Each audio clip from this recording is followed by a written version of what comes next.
Hello and welcome to Let's Start Playing. My name's Henry and this is my teach of Obsession.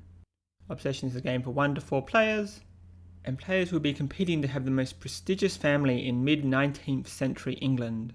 When you first get into Obsession, you'll be asked to select a family. All the families are slightly different. Once you select a family, you'll have a chance to review their board, and they have a family bonus down in the bottom right. These are the differences between all the families. I'll let you discover these for yourself. So players in Obsession are competing to get the most victory points by the end of the game. The game will last for 16 rounds as tracked on this board here.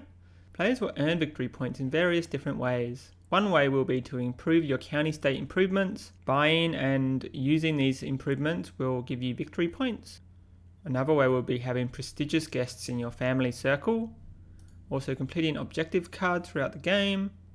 Earning VP cards. And dating one of the Fairchilds at the end of the game.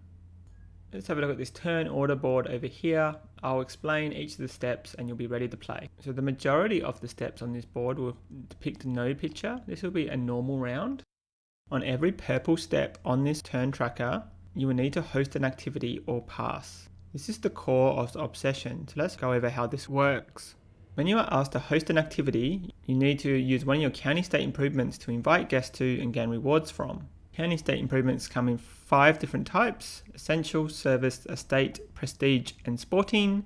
These will be important for various aspects of the game. However, in general, sporting is a good way for you to gain money. Prestige is a good way for you to gain prestige. Estate is a good way for you to get new guests. Service is a good way for you to get staff and also give you ongoing benefits. And essentials are ways to invite lots of guests at once in order to get the rewards from many guests. The first thing you need to do is select an activity to host. Understanding these tiles is important. So we can see this card is called the front parlour, and in the middle you can see who you can invite. We can invite 2 ladies to this activity. We require the red meeple in order to host the activity, and the red meeple is the housekeeper. We can check that over on our board. They can only host the activity if they're in the available services area on your board.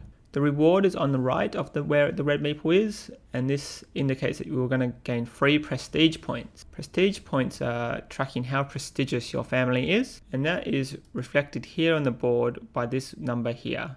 So at the moment we're right at the bottom at 1. You can't go below 1, and whenever you gain any of these lion symbols, you'll go up 1 step around the circle tracked by this black marker. So in this case, I'd go up 3 prestige. I'll go 1, 2, 3 from this activity. When I get past 5, the middle token flips over to the 2 side. This prestige marker goes all the way up to 7. And once you reach 7, you flip over the token so it says maxed. The reason why you want to raise your prestige is certain county state improvements require you to have more prestige in order to host the event. If we look over to the builder's marker over here, we have the smoking room, and the smoking room requires 2 prestige as tracked in the bottom left hand corner. So in order to host an event in the smoking room, you would need to have 2 prestige for your family. Another reason why you'd want to raise your prestige is that it allows you to have more prestigious guests attend your events. Let's host this event and I'll show you how it all works. So after you select the event, the red meeple will be taken and placed on the card, matching the meeple that's indicated on the tile. Now I need to invite guests to the event. Guests come from your hand. At the start of the game, we normally start with 4 family members. My family bonus is that I get an additional family member in my starting hand, and you also get 2 random guests from the pile in your hand. The event that you're hosting will indicate what guests that you can invite. You'll have family, you'll have gentry, and you'll have ladies, and you'll have gentlemen. Gentry can be either male or female. In this case, we are required to have 2 ladies. I will now select 2 ladies from my family. I will select these 2. When selecting guests, the required prestige you need is up in the top left hand corner. Family members will never need you to have any prestige in order to invite them, but non-family member guests will require a level of prestige, in this case 1. So this matches my current prestige. Down in the bottom left, it will tell you if you need any available servants in order to accommodate this guest. In the case of Lady Sarah Lewis, we don't require any servants to attend. In the bottom right will be the bonus you'll get from inviting this guest. In this case, I would get £100. Guests can also be worth victory points or negative victory points based in the top right hand corner. And some guests will have an additional cost in order to get that bonus down in the bottom right. If we come over to this guest, down in the bottom right we have 2 bonuses that we get. The top symbol indicates that we get to take a casual guest from the casual guest deck. That is this deck on the left, and you can tell which guest you get from this symbol here. If it's a casual guest, it will have 1 symbol there. And if it's a prestige guest, it will have 2 symbols there. Casual guests normally require less prestige in order to invite. However, they can be worth positive or negative victory points. So it's not always a good thing gaining these casual guests. And the second benefit that you'll get is increase your family reputation based on the bottom. It does, however, have an admirer bonus here. So if I have a male prestige guest accompany this young lady, I would also get 2 reputation. Once I've selected the guest I want to invite, I will hit confirm. I will get all the benefits from the guests.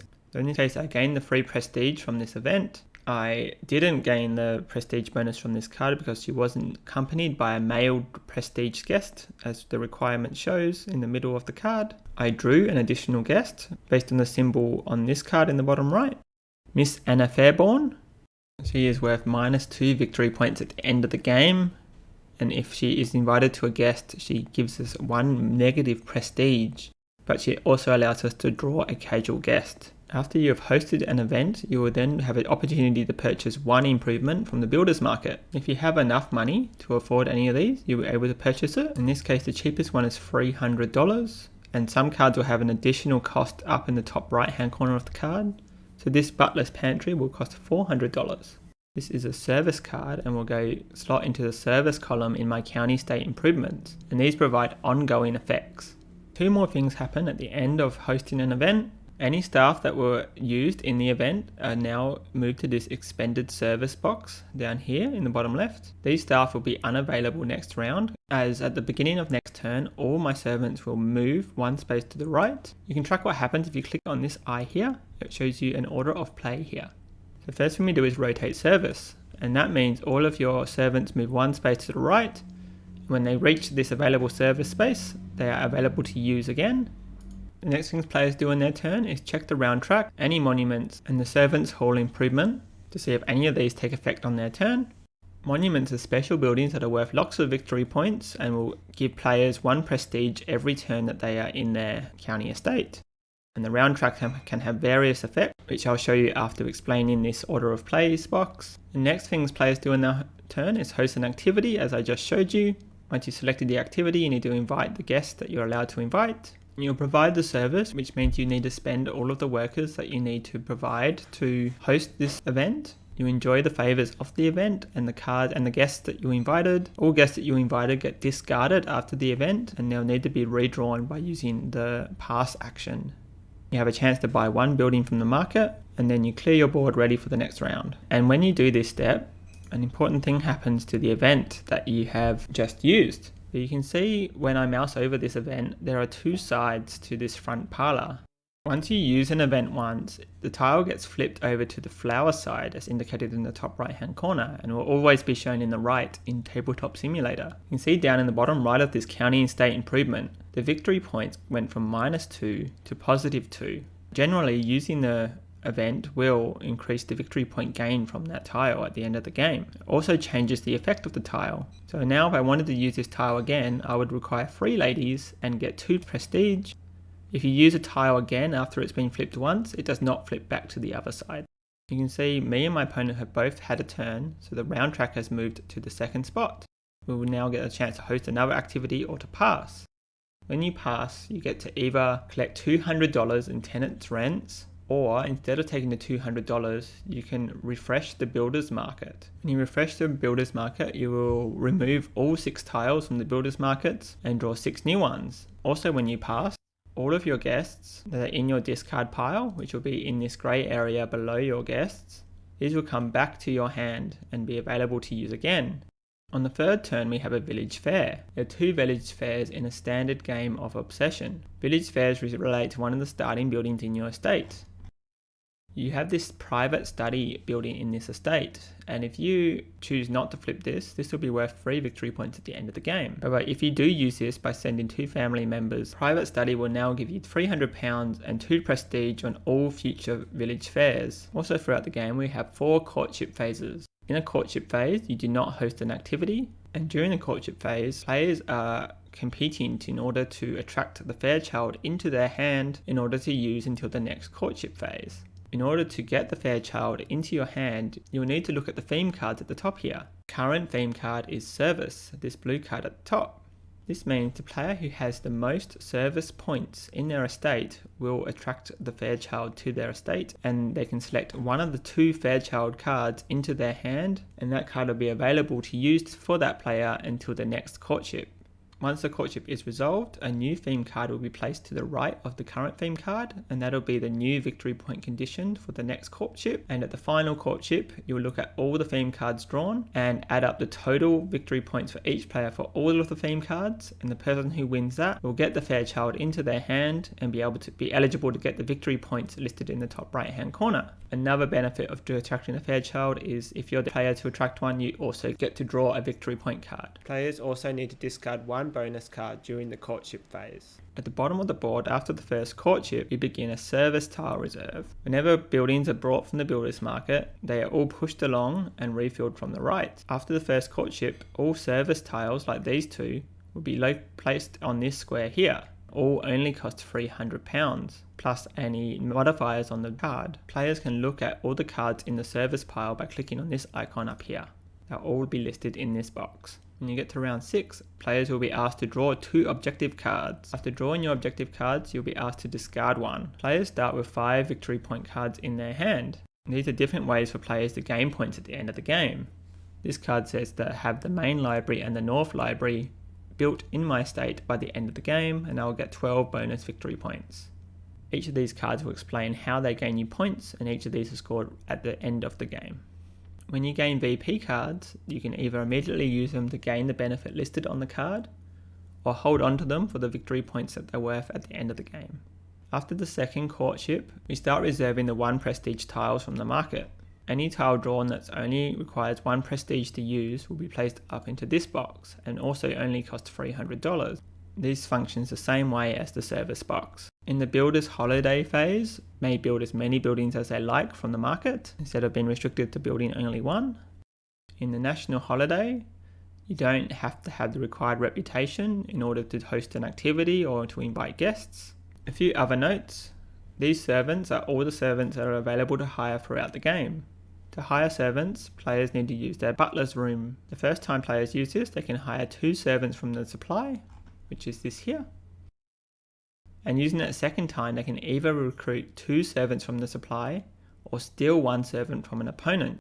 One other thing that also can be confusing is whether or not you take a prestige guest or a standard guest. If you ever have 2 of these symbols directly next to each other, you always draw a prestige guest. Players also have 3 special actions available to them. One of these actions is to spend 2 prestige in order to gain £100. Another is to spend 3 prestige to refresh 1 servant. Another is to spend 4 prestige to refresh the builder's market. These can be done by clicking on this button up here on your turn and selecting the required effect. As you can see, you can do them more than once if you're able to afford them. You cannot ever go below 1 prestige.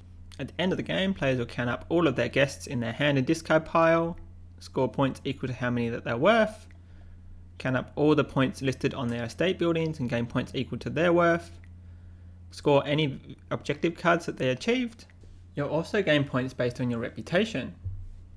In a standard game, you'll gain points equal to this chart at the top, with the max reputation being 7. In an extended game, you score points based on the bottom chart.